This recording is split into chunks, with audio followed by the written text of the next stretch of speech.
Hi friends, welcome back to our YouTube channel. మీరు చూస్తున్నారు master TV. నేను మీ విజయ్ కుమార్.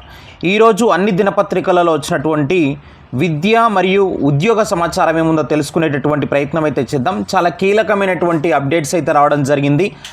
మరి చాలామంది మిత్రులు డిఎస్సికి సంబంధించినటువంటి అప్డేట్ ఎందుకు రావడం లేదు సార్, డిఎస్సి నోటిఫికేషన్ నిజంగా ఎప్పుడు ఉండబోతుంది ఏంది అనేటటువంటి అంశం కూడా చాలామంది అడుగుతున్నారు. దానికి సంబంధించి కూడా ఈ యొక్క వీడియోలో మనం మరి వివరణ తెలుసుకునేటటువంటి ప్రయత్నం అయితే చేద్దాం. వీడియోని ప్రతి ఒక్కరు కూడా దయచేసి తప్పకుండా లైక్ చేయండి. ఈ యొక్క వీడియోని మీ ఫ్రెండ్స్ అందరికీ కూడా వాట్సాప్ గ్రూప్లలో షేర్ చేయండి. ఇక మనకి ఈరోజు ఆంధ్రజ్యోతి పేపర్లో ప్రధానంగా వచ్చినటువంటి వార్త ఒకసారి చూసినట్లయితే మళ్ళీ కొలువుల జాతర అయితే ఉండబోతుంది. త్వరలోనే మనకు 55,418 పోస్టుల భర్తీకి రంగం అయితే సిద్ధం చేస్తున్నారు. ఇప్పటి వరకు భర్తీ చేసినటువంటి పోస్టులు ఇక్కడ మీరు చూడవచ్చు. డిపార్ట్మెంట్ వారీగా ఎన్ని పోస్టులు భర్తీ చేశారు ఏంటి అనేటటువంటి వివరాలు ఇవ్వడం జరిగింది. అయితే అంగన్వాడీలో మరి త్వరలోనే మనకు 14,236 పోస్టులకు సంబంధించి నోటిఫికేషన్ అయితే రాబోతుంది. జీపీఓలు అంటే మనకు విఆర్ఓలకు సంబంధించి 10,954 పోస్టులను భర్తీ చేయబోతున్నారు. వివిధ శాఖల్లో దాదాపుగా 30,228 ఖాళీలు అనేవి గుర్తింపు అయితే చేశారనమాట. వాటికి సంబంధించి కూడా త్వరలోనే మనకు నోటిఫికేషన్స్ అయితే రాబోతున్నాయి. ఈ 15 నెలల్లోనే అంటే కాంగ్రెస్ ప్రభుత్వం వచ్చినటువంటి 15 నెలల్లో 58,868 పోస్టులు భర్తీ చేయడం జరిగింది. మరి మొన్న రీసెంట్గా మనకు వచ్చినటువంటి ఫలితాలు ఏవైతే ఉన్నాయో గ్రూప్స్కు సంబంధించి గ్రూప్ 1 కానీ గ్రూప్ 2 కానీ గ్రూప్ 3 కానీ వాటిల్లో ఎంపికైనటువంటి 2,711 మందికి త్వరలోనే నియామక పత్రాలు కూడా ఇవ్వబోతున్నట్లుగా మనకైతే రాష్ట్ర ప్రభుత్వం అయితే చెప్పడం జరిగింది. అయితే ఇందులో విఆర్ఓ నోటిఫికేషన్కి సంబంధించి కూడా చాలా మంది మిత్రులు సార్ ఒకసారి క్లారిటీ ఇవ్వండి, నిజంగా విఆర్ఓ నోటిఫికేషన్ వస్తుందా లేదని చెప్పేసి చాలామంది అడుగుతున్నారు. అయితే దీనిపైన మనకు ఒక్కొక్క దినపత్రిక ఒక్కో విధంగా రాస్తున్నారు కాబట్టి ఇంకా కూడా పూర్తి స్థాయిలో మనకైతే దీని మీద క్లారిటీ లేదు. కానీ ఈరోజు మనకు ఆంధ్రజ్యోతి పేపర్లో ఇక్కడ చూడవచ్చు మీరు, గతంలో ఎవరైతే విఆర్ఓలుగా పనిచేసి వివిధ డిపార్ట్మెంట్లలో పనిచేస్తున్నటువంటి వాళ్ళు ఎవరైతే ఉన్నారో వాళ్ళలో ఒక 6,000 మంది డైరెక్ట్గా మరి జీపీఓలుగా నియమించనున్నారు. మిగిలినటువంటి 4,000 పోస్టులను మరి డైరెక్ట్ రిక్రూట్మెంట్ ఇచ్చి భర్తీ చేస్తారు అన్నట్టుగా ఈరోజు దినపత్రికల్లో కూడా రాయడం జరిగింది. చూద్దాం మరి ఏం జరుగుతుందో విఆర్ఓ నోటిఫికేషన్ పైన. మరికొద్ది రోజులు ఆగితే కనుక దీనిపైన మనకు పూర్తి స్థాయి క్లారిటీ వచ్చేటటువంటి అవకాశం అయితే ఉన్నది.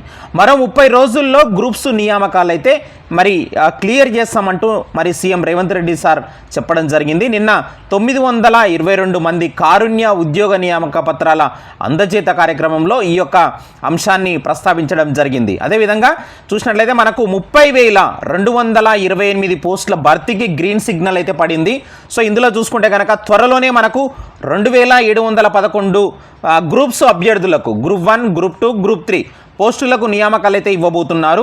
మరి కొత్తగా చూసుకుంటే కనుక 14,236 అంగన్వాడీ పోస్టులకు నోటిఫికేషన్, మరి తర్వాత చూసినట్లయితే 10,954 గ్రామ పరిపాలన అధికారుల నియామకాలు సైతం ఇందులో ఉండబోతున్నాయి. మరి ఇవన్నీ వస్తున్నాయి సార్, మరి డిఎస్సికి సంబంధించి ఎక్కడా కూడా ఎందుకు ప్రస్తావించడం లేదు అనేటటువంటి డౌటు మీలో మరి చాలామందికి అయితే కలుగుతుంది. అయితే ఖచ్చితంగా డిఎస్సి నోటిఫికేషన్ అనేది మీరు గమనించాలి. ఏప్రిల్ నుంచి జూన్ మాసంలోపు ఎప్పుడైనా కానీ మనకి ఈ నోటిఫికేషన్ వచ్చేటందుకైతే అవకాశం అయితే ఉన్నది అని చెప్పేసి గుర్తుపెట్టుకోండి. అది కూడా 6,000 పోస్టులతోనైతే ఖచ్చితంగా వచ్చేటటువంటి అవకాశం అయితే ఉన్నది. మరి కొత్త నియామకాలు అయితే ప్రభుత్వం అయితే కసరత్తు చేస్తుంది. 1,00,000కు చేరువైనటువంటి ఉద్యోగాల జాతర 15 నెలల్లోనే మరి 58,868 నియామకాలతో తెలంగాణ ప్రభుత్వం రికార్డు సృష్టించింది. 2,711 గ్రూప్స్ పోస్టుల భర్తీకి కూడా రంగం సిద్ధం చేస్తుంది. త్వరలోనే మరి ఈ యొక్క అంగన్వాడీ పోస్టులకు సంబంధించి కానీ విఆర్ఓ పోస్టులకు సంబంధించి కానీ మరి ఈ యొక్క నోటిఫికేషన్స్ అయితే రాబోతున్నాయి. వీటిని భర్తీ చేయబోతున్నారు. ఇక వివిధ శాఖల్లో మరి భర్తీ చేసినటువంటి ఉద్యోగాల సంఖ్య ఇక్కడ మీరు చూడవచ్చు. అయితే మరి ఇవన్నీ ఓకే సార్, మరి ఏంటి అసలు నిన్న సాయంత్రం మనం అనుకున్నాము రేవంత్ రెడ్డి సారు ఏదో మనకు కొత్త నోటిఫికేషన్ల మీద కానీ కొత్త ఉద్యోగాల భర్తీ పైన అనౌన్స్మెంట్ చేస్తారు అని అనుకున్నాం. కానీ ఇక్కడ 30,228 పోస్టులు మరి తొందరలోనే భర్తీ చేస్తామని చెప్పడం కానీ, అదేవిధంగా మరి మొన్న సెలెక్ట్ అయినటువంటి గ్రూప్స్ అభ్యర్థుల యొక్క అపాయింట్మెంట్ లెటర్స్ కూడా త్వరలోనే ఇవ్వబోతున్నామన్నట్టుగా చెప్పడం జరిగింది. అదేవిధంగా అంగన్వాడీ పోస్టులు కావచ్చు, మిగిలిన మరి విఆర్ఓ పోస్టులు కానీ వీటికి సంబంధించి నోటిఫికేషన్స్ అయితే త్వరలోనే ఇవ్వబోతున్నారు. మరి మన యొక్క మాస్టర్ టీవీ ఎడ్యుకేషన్ యాప్ని డౌన్లోడ్ చేసుకోండి ప్రతి ఒక్కరు. ఎస్ఏ సోషల్ కానీ ఎస్సీ బయో సైన్స్కి ప్రిపేర్ అవుతున్నటువంటి డిఎస్సి అభ్యర్థులు ప్రతిరోజు ఆన్లైన్ పరీక్షలు అయితే నిర్వహించడం జరుగుతుంది. తీసుకునేటటువంటి ప్రయత్నం అయితే చేయండి. అయితే మనకు మొన్న అందినటువంటి అప్డేట్ ప్రకారంగా చూస్తే గనక ఖచ్చితంగా ఒక 25,000 పోస్టులకు సంబంధించి నోటిఫికేషన్స్ అయితే ఇవ్వబోతున్నారు. అందులో మరి డిఎస్సి కూడా ఉండబోతుంది. ఖచ్చితంగా డిఎస్సి అయితే మనకు ఏప్రిల్ నుంచి ఖచ్చితంగా విద్యాశాఖ దగ్గర మనకైతే ఈ యొక్క ప్రతిపాదన అయితే ఉంది మిత్రమా. సో మీరు ప్రిపరేషన్ని పక్కన పెట్టకండి. ఇక ఒకటి ఏంటంటే ఏప్రిల్ మొదటి వారంలో టెట్ నోటిఫికేషన్ రాబోతుంది. దానికి సంబంధించి జూన్లో పరీక్షలు ఉండబోతున్నాయి. ఏప్రిల్ చివరి వారంలో లేదా జూన్లో డిఎస్సి నోటిఫికేషన్ విడుదల చేసేటటువంటి అవకాశం అయితే ఉన్నది. లేకపోతే గనక షెడ్యూల్స్ అనేవి 2 షెడ్యూల్స్ అనేవి ఒకేసారి ప్రకటించి టెట్ డిఎస్సి పరీక్షలు నిర్వహించే ఆలోచనలో విద్యాశాఖ అధికారులు అయితే ఉన్నారు. కాబట్టి మీరు మీ యొక్క ప్రిపరేషన్ని పక్కన పెట్టకండి. ఎన్నో ఆర్థికపరమైనటువంటి ఇబ్బందులు ఎదురవుతున్నాయి, వస్తున్నాయి, అందరికీ తెలిసిందే. కానీ ఇది చాలా అంటే చాలా ఇంపార్టెంట్ పీరియడ్ మీకు ఇది ప్రిపరేషన్కి.